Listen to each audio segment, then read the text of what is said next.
បាទសួស្តីបងប្អូនអញ្ចឹងវីដេអូនេះខ្ញុំនិយាយអំពីលម្អិតអំពីការlike ឬក៏ pin វីដេអូបាទអញ្ចឹងអមតខ្ញុំចូលមើលវីដេអូណាមួយបាទអញ្ចឹងវីដេអូនេះខ្ញុំអត់តបាន like ឬក៏អត់តបាន pin វីដេអូនេះទេបាទអញ្ចឹងពេលដែលយើង like ឬក៏ pin គឺវាចេញពណ៌ប្រផេះហើយក៏ខ្ញុំអត់បាន follow វិញអញ្ចឹងឥឡូវខ្ញុំឥឡូវ back ទៅមើល profile ខ្ញុំសិនបាទអញ្ចឹង profile ខ្ញុំមានខ្ញុំមានអ្នក follow ម្នាក់ហើយខ្ញុំបាន follow គេ2នាក់បាទអញ្ចឹងឥឡូវខ្ញុំសាក follow channel នេះមួយចុច follow SCI ហើយបន្តមកខ្ញុំចូលទៅក្នុង profile របស់ខ្ញុំបាទអញ្ចឹងវា load បន្ថែមមួយទៀតហើយមានន័យថាខ្ញុំកំពុងតែ follow គេ3 account ហើយបាទហើយកន្លែងនេះជា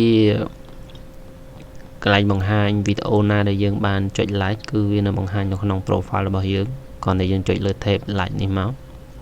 ហើយកន្លែង tab pin នេះអញ្ចឹង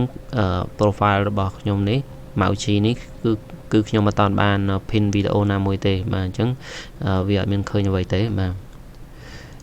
តែខ្ញុំបាន like វីដេអូគេ2អញ្ចឹងវាឃើញនៅក្នុងនេះបាទ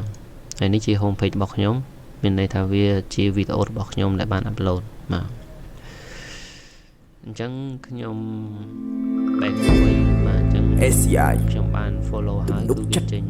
បុត្រនឹងការជឿជាក់ following អញ្ចឹងឥឡូវខ្ញុំចុច pin អញ្ចឹងវីដេអូនេះគេបាន pin 2នាក់អញ្ចឹងខ្ញុំចុចមួយទៀតអញ្ចឹងឡើង pin បាន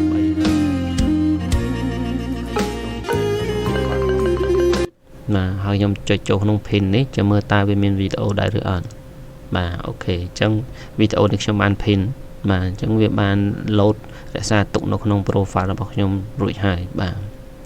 ហើយចំណែក like គឺវានៅតែ2ដដែលទេបាទអញ្ចឹងចាំមើលខ្ញុំ back មកវិញខ្ញុំចុច like វីដេអូនេះមួយទៀត